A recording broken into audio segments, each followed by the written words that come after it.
Dr. Pat says the drug works by activating what he calls natural killer cells that destroy cancer cells.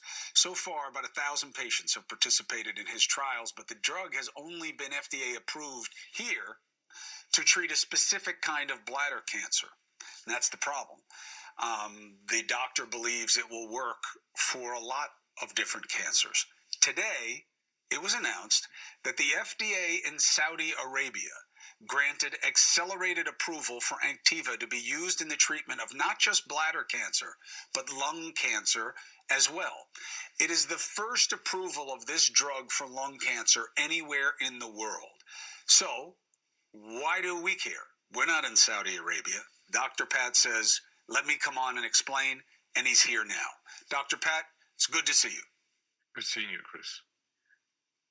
So, why do you take this very seriously and believe it could have implications for us here at home? Well, the why is really, I think there's now really significant proof, multiple trials, 10 years of work in which we've shown that this actually prolongs survival, whether it's breast cancer, lung cancer, and even pancreatic cancer, now glioblastoma. So this is a universal treatment, and that's the why.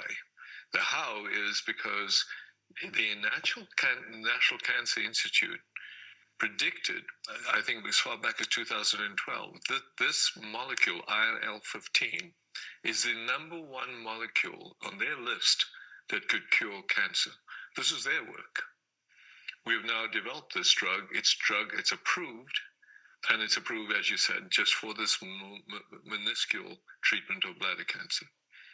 So the why is we have now, since not only your show, not 10,000, now it's up to 13,000 requests. So the Saudis said to me, we believe in this. They reviewed the data, and today they announced the approval for lung cancer.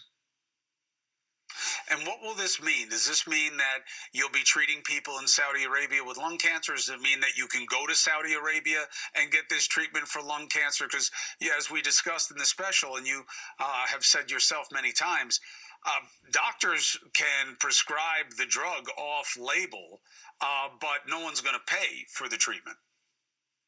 Yeah, so look, that's not, hopefully this could convince the current FDA that something invented in America should help Americans. However, you're right, patients coming to our clinic, we apply to the FDA one patient at a time, and that's why it's just not possible. And sadly, now could fly to Saudi Arabia. Yeah, that's the practical reality of this.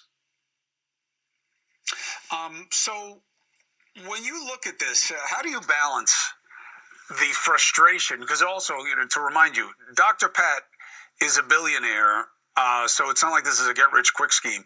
He is the owner of the LA Times, and he's part owner of the LA Lakers and a lot of other companies. So he has a lot of success.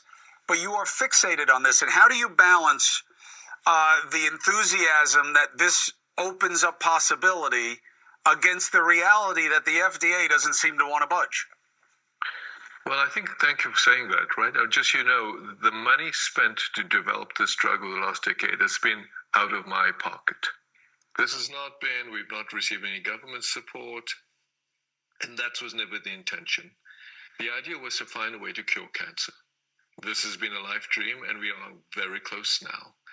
So the frustration is, do you go through this, whatever regulatory block? And it turns out that the Saudi FDA had very sophisticated scientific insight.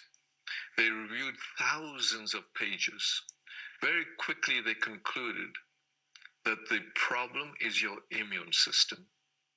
If we can actually fix and maintain your immune system, give you what they called immune competence, we changed the paradigm in cancer and said, we want this for our nation. And we're not going to follow the FDA. We want to be first.